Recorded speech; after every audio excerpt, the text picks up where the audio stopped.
Right, guys, welcome to the very first Men's Health Hacks YouTube video and podcast. And I've invited my good friend Harry James, who is the founder of Bald Cafe. Hello. Which you will find all over Instagram and YouTube, because something that when you get to my age, late 20s, a lot of men go through, I feel, or they're on the verge of. Hair loss, receding, bald patches, that kind of stuff. And I've invited Harry because he is the founder of Bald Cafe, which is, I'd describe it as a movement for helping people that are going through it find the self-confidence to either shave their head or decide what they want to do with it. And he's an expert in all those kinds of hair loss products and things that are on the market out there. So, how you doing, Harry? Thanks for coming out. Yeah, thanks for having me. We're in this beautiful new forest here. Got the two dogs here. It's a pleasure to be talking to you about all things hair loss. Absolutely. So if you're wondering why we're wearing the headsets, it's a bit windy out here, so we've resorted to this just so you can hear the audio. So can you tell us what Bald Cafe, what is Bald Cafe? Okay, so, just as a bit of background then, I started losing my hair probably as early as 16, but I wasn't aware of it until I was about 24. Right. And I was living out in China at the time. And long story short, I was recording a video. I saw that I had this bald patch on the top of my head when I was watching the video back, and I thought my life was over. Honestly, there's a video on the YouTube channel. I recorded that exact moment. What's it called? The video is I think the video is called something like, we can link it, but it's something like, the first time I found my reaction to finding out I was going bald or something like that. Yeah. And it was tough because my dad is bald. And but he went bald very early. We're talking 21, 22. And I was 25, and I used to, check the front here, the bit where it recedes at the front. Yeah. The hairline, yeah. And it was good as gold. Nothing, no problems. It crept up on me at the back. It started thinning at the crown. Okay, so I found out I was going bald, and I had a real tough time with it. I was with my fiance, and I thought, oh my God, because being out there in China, I had this sort of look, this like foreign Western man, perfect hair, crew cut. I had my hair longer for a bit like that, but then I'd had this sort of, short on the sides, long on top, styled it, and I liked it. I liked the way I looked. I worked out. I looked after myself. And when I found out I was going to lose my hair, I just had this horrible picture in my mind of this sort of, really old-looking grandpa, disgusting, no friends, no wife. Honestly, that was what the picture I had in my mind. I thought it was over. I thought it was all over. And, as soon as I found out it was going bald, I would constantly be playing with my hair, taking pictures of it all the time to see how bad it was thinning. It really changed my behaviors. And I struggled with it for a long time until, I asked for advice from my dad and on the internet out there. And I really, after a while, identified with this sort of movement, if you want to call it that, of, look, you can't change it.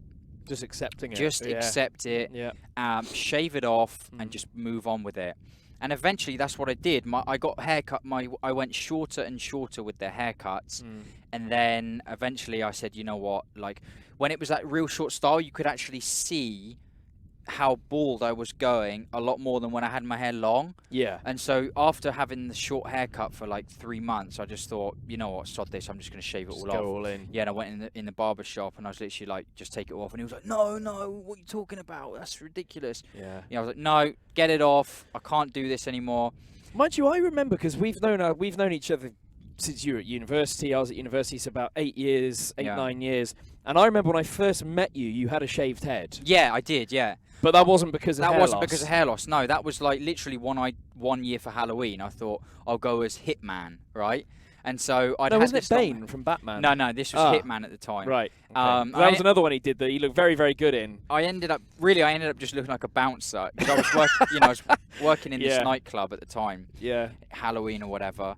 And I did the red tie with the suit and whatnot, and I shaved it off then. And then after I shaved it, I was like, oh, I quite like this, because I had that before that. I had that sort of pretty boy look, right? Well, yeah. I mean, I remember the stages of like 20 when I met you.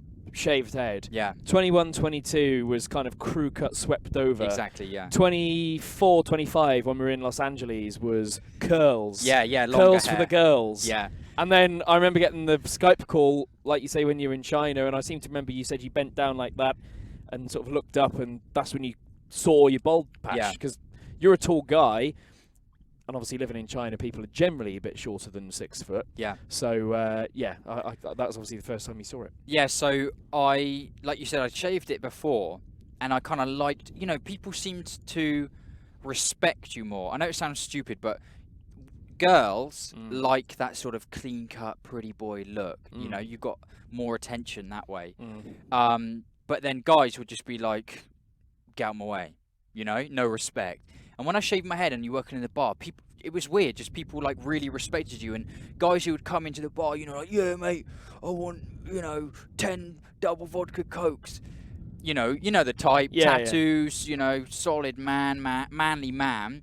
But when you had the shaved head, they'd be so polite. You'd be like, they'd wait and they'd be like, oh, hi, mate, yeah, can I get, please and thank you. And I really noticed that. Yeah.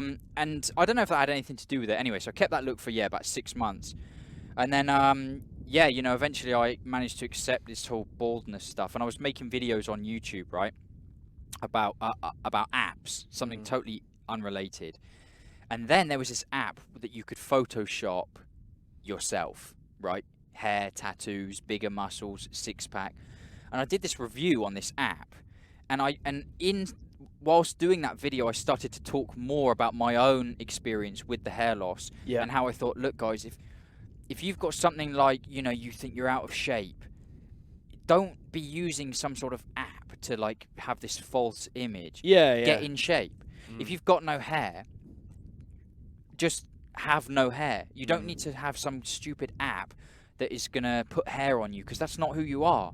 And I sort of talked about that in the video, and it was the first video that I'd made talking about apps and stuff that got a lot of feedback, and people were like, oh, can you talk more about what happened with your hair loss? So then after that, I made an entire video dedicated to talking about my experience, just like I'm talking about it now. Right. And it did really well on YouTube, like 1,000+ views or something, or 3,000 views. And again, guys were talking like, oh, this is, this really helped me, because I'm struggling with it. And I thought... So just quickly, before you started Bald Cafe, had you done... You made the decision to shave your hair off. Did you do much research online? Could you find any support or help or advice there was recommended products or anything? There was a few videos on YouTube, a guy called Max De Silva, and he'd made videos talking about similar things. He was like, guys, honestly, it's not worth it. Just shave it off and get on with it. Work on your dress sense, work on your fitness.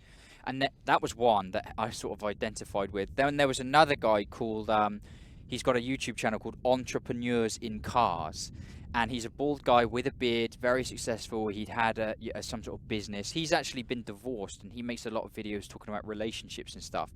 Because of his look, people were asking him for advice on hair loss as well. And he gives it to you straight. He was like, guys, just bloody shave it off. Grow some facial hair if you want to, and get on with it.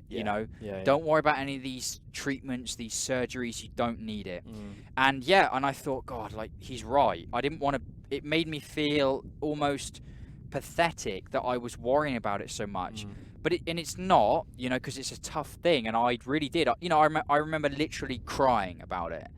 Honestly, when I was really struggling with it, and I just felt so like everything was going to change. My whole appearance that I'd known for 25 years was going to change. And all, that had given me, I felt like that my look at that time had given me the amount of success I'd had up to that point. Stupid things, jobs and stuff like that, relationships, people's perception of me. But it hadn't, that's not what people really judge you on. No. The success I'd had is from, in work, if you like, was because I'd done loads of terrible jobs, and I'd worked hard, and I'd outgrown them, if you like. And it's not like you're a good-looking guy, but it's not like you're a model or anything, where your looks are crucial to what you do. Exactly. I'm not an actor or whatever, and so... But I remember literally being in tears, thinking, God, what am I going to do? But I interestingly enough, I never really looked at I did research the remedies that were out there to see if there was anything that could genuinely, get your hair back. I can imagine there's a lot of there's faux crap all over the place. Yeah, oils and ointments and stuff. And yeah. realistically, the only thing that's actually gonna get it back is surgery, so a hair transplant, and you combine that with a drug called Propecia and another drug called a topical called minoxidil, right?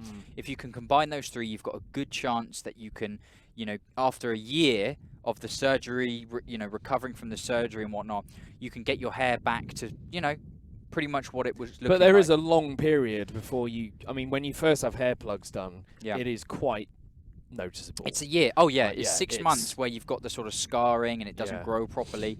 And then after a year, you can, it does come back. But the problem is say, for example, you get it done at the front here, right? Or if I'd got a little crown patch here done, take it from the back, put on the crown here, I still need to take those drugs and do all that stuff and worry that, because the rest of it is going to fall out eventually. Yeah. And so what you have to do is you've replaced this bit, but then you're going to have to go back maybe 5 years later and get, more follicles taken from the back to put in the newly, the new area that started falling out. And I just thought, it's just not worth all of that hassle, and it's not solved the problem. Because I used to think about it every day. Literally every day, someone's taking a picture or I'm walking around and I'd be paranoid that people are looking, they've seen that my hair's falling out. We're sat here in the wind, so sorry for the audio if it's a little bit windy. But, and if I had the same hair now, I'd be sat here constantly playing with it, trying to cover it up. Because it was all wispy, where it had gone all thin, and I thought, let's just get it done. Let's just get it over and done with, and let's deal with this the right way. So just quickly then, what is Bald Cafe? Because that's something you've started since going through this sort of young hair loss, as we call it. Like I said, I made that first video, and a lot of people really resonated with it. It helped them. And I felt so good being able to just literally talk about my own experience and what helped me, the mindset, the hobbies, the goals, all of that stuff that helped me get through it. I wanted to help other people do the same. And so I started with the Instagram and on YouTube. So my first video talking about my experience and what I did, obviously I shaved my head, and then the next video I made was talking about how to shave your head. Next video we talked about how to get the confidence to shave your head for the first time, and it really snowballed like that. And a lot of people started coming to me and saying, on Instagram or email, thanks for the videos, they've really helped me out. And it was the first time where I'd really found something that I loved to do. I loved to put the videos together, and every time someone was like, this really helped me, I just felt this is so worth it, and you can't describe it honestly. Like, now I get a little bit of ad revenue from the videos and stuff. But that's not why you're doing it, is it? That's not why you started it. It's nothing on a message saying to someone, literally I've had messages that say, like, you've saved my life. People talking about they never went out, people talking about things like they only work part-time, they can't bear to work a full-time job, knowing that they could spend that much time outside and without access to the mirror and the hairspray and the hair fibers. This is a real thing, and people don't talk about it enough. People aren't open about it. Guys aren't open about it. So these people feel like they're the only one going through it, or there's something wrong with them because they're worried about it that much. But that's literally, they feel like that because a lot of people aren't coming out and saying, like, hands up, my hair's fallen out and it's crushed me. But the reality is there's hundreds of thousands of men that go through this, and that's exactly how they feel. It crushes them. Their confidence gone completely. Their whole life changed because of hair loss. And it started with me sharing my story, and Bald Cafe has sort of grown into now other guys sharing that story, and other people can relate to it. They watch it for the first time. Now there's literally hundreds of guys I've got on the page, and we're up to almost 10 guys on the YouTube channel that come to me with their hair all thin, and they say, look, I'm going to shave it off, and we talk about it. So someone can now literally go on the Instagram page and find someone that kind of looks similar to them, because people worry so much about how it's going to look. Change and they their can appearance, exactly, and they can relate, a Hispanic guy or something, and 5'8", whatever.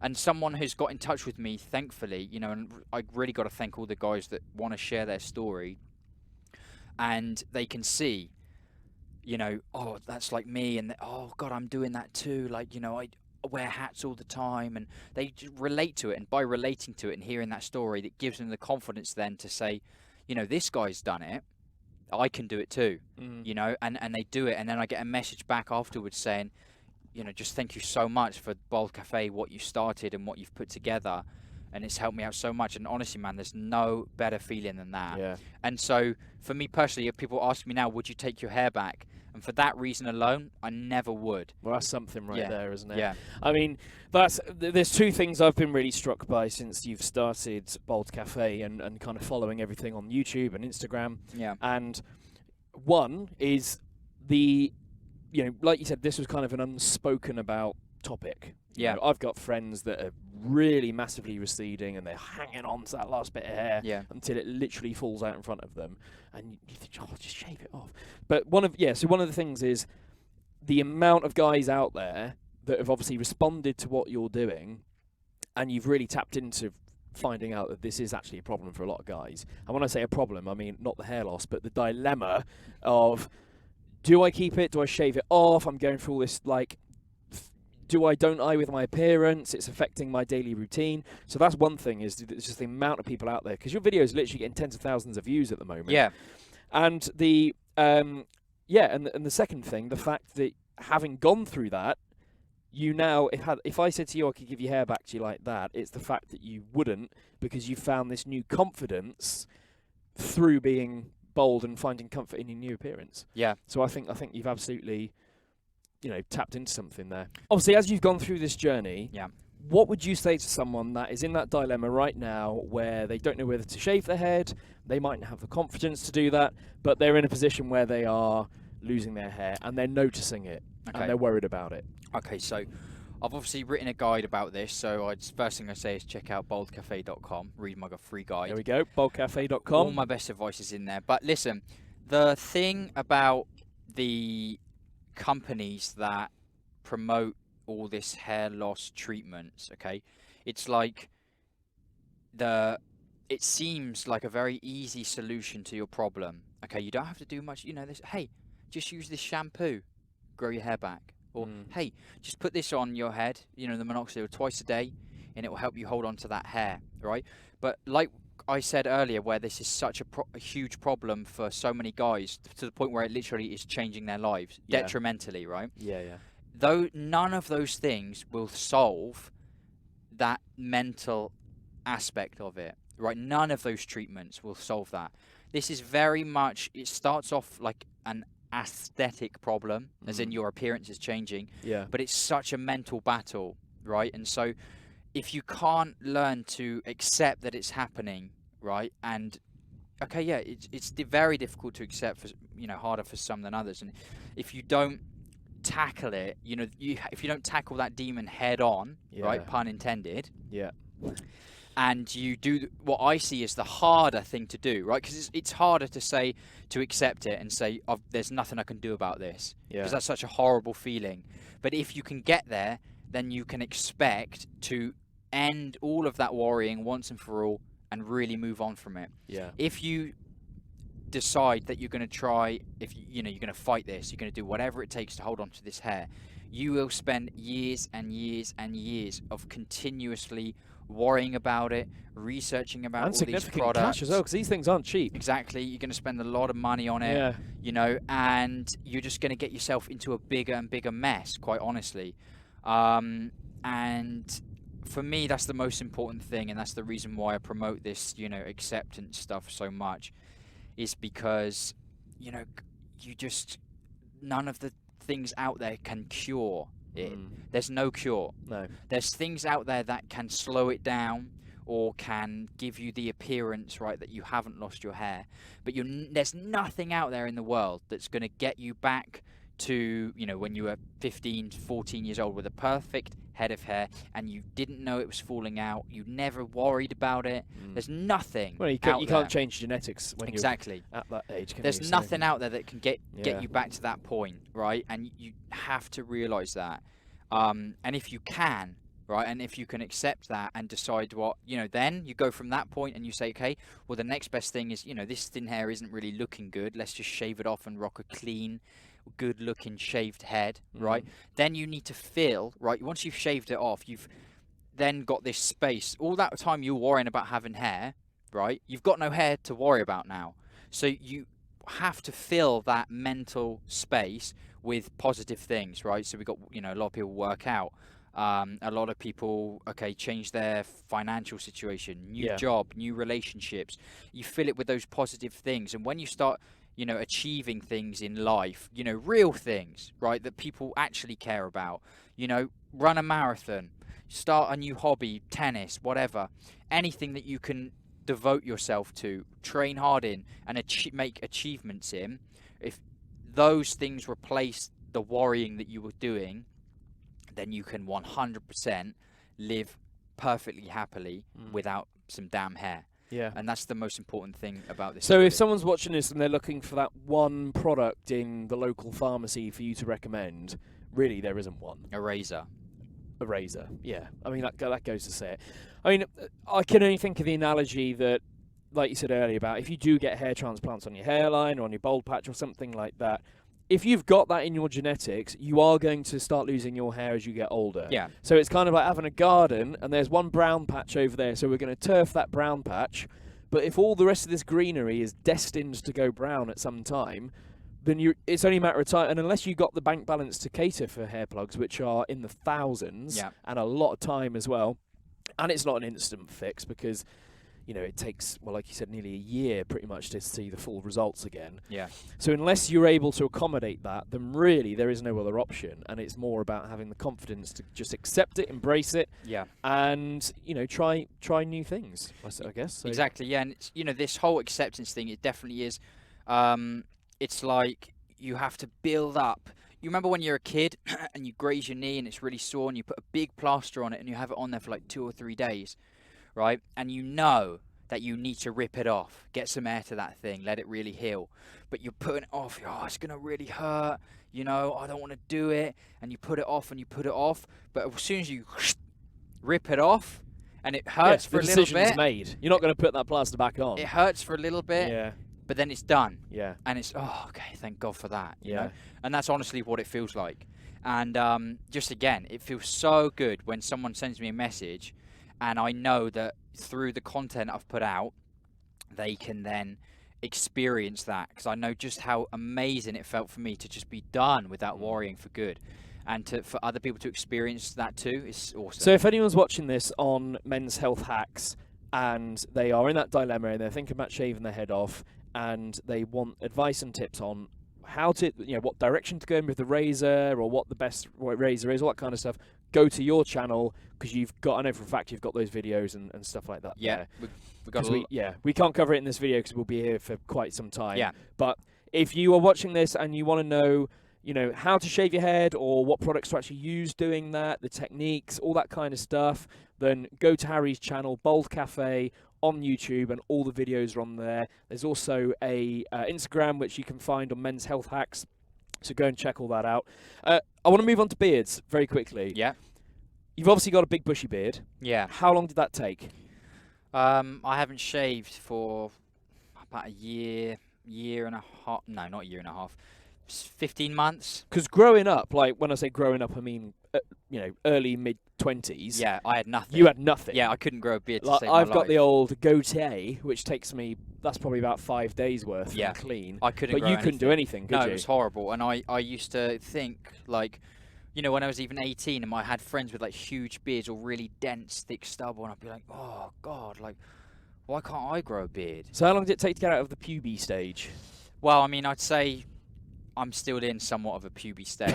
You know, it's not. I mean, I didn't want to say anything, but you know, this is the thing, right? It's not the best beard, but I like it.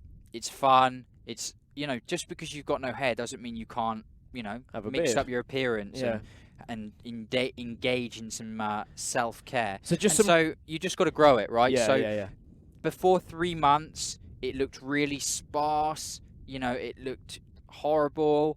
It was super thin, and I wanted to give up on it so much. And I just persisted. And then after about 6 months, when the hairs get a lot longer, you can actually see, like, oh, it's actually starting to fill in a bit, and it looks quite good. And if the right light hits it, you know, in some beaming light, it doesn't look good. It still looks really thin and horrible, but if you've got some good light in a photo, and all the stars align, it looks quite good. And I think facial hair in general, just rock what you've got. But beards, beards, they come much later. If you look on any of those Instagram pages with all, beards around the world, or like all of these beard pages, all of the guys on there are like 30, 40, 50, older guys. It's taking time. Yeah, it takes a lot of time. And as you get older, the beards, they do get thicker. But, I can see for you there, you've got the goatee, but the cheeks, Yeah, well, I actually trim this because I don't, it tends to climb my cheeks, but I'm not as dense on the cheeks as some guys. Yeah. Like some guys can go with me. literally up to their cheekbone and dense hair. Yeah. Mine kind of grows really strong under my chin. Yeah. Down the sideburns here and the moustache. But I remember not being able to grow these in between bits here at one point, and I just had like a moustache and then the rest of it. Yeah. This is long for me because I'm normally quite clean shaven. Yeah. I want to mention quickly, right? So what it also did is there's a thing where, we talked about the minoxidil that you can put onto your head, right? Well, there's a movement, again, about putting minoxidil in your beard, like on your facial hair, to help grow. So, for example, you would put it on your cheeks there twice a day, morning and night, and it helps your beard to grow. Does it work? And it works. Okay. But it will start to grow hairs in places that you didn't have. But they started off saying, 6 months. You need to do it for at least 6 months, and then you can keep those hairs. Then it changed to a year. You got to do it for a year.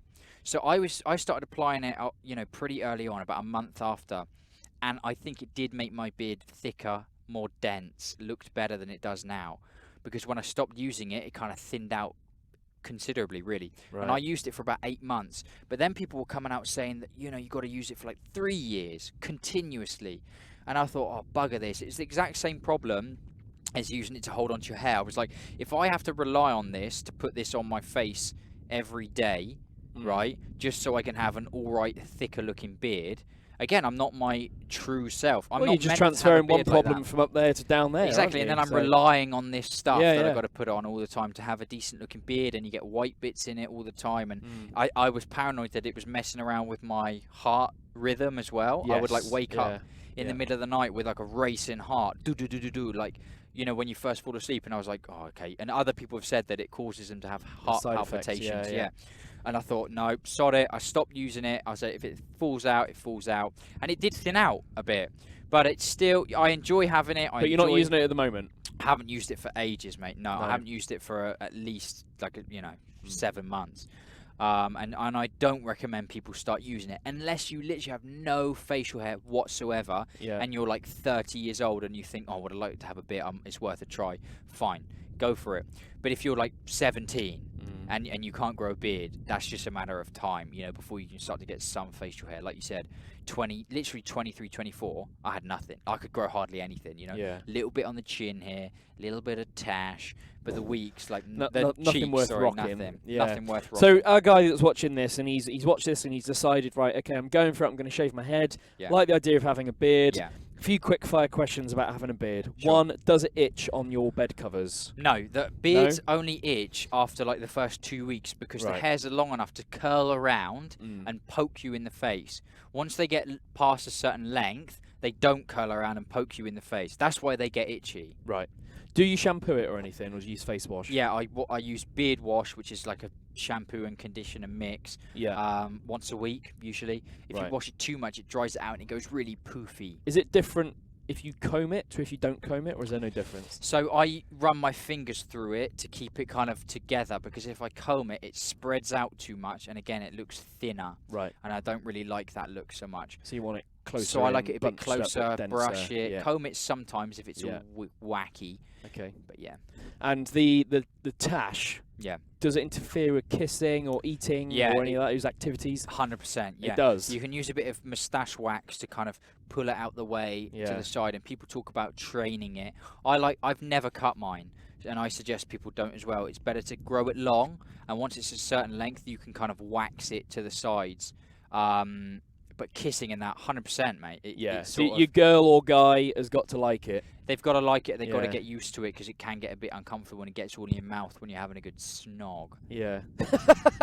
Well, thank you very much for taking the time to chat to us. Thank you. If, like I say, if you're watching this on SoundCloud or podcast or YouTube or Instagram, we're on all the platforms. So search for Men's Health Hacks and Bald Cafe to watch all of Harry's videos and advice. Yes. Pleasure, mate, and look forward to catching up with you in the next video. Thank you. All about your business. Thanks for listening. Thanks for watching, everybody. We'll be back soon. We'll see you soon.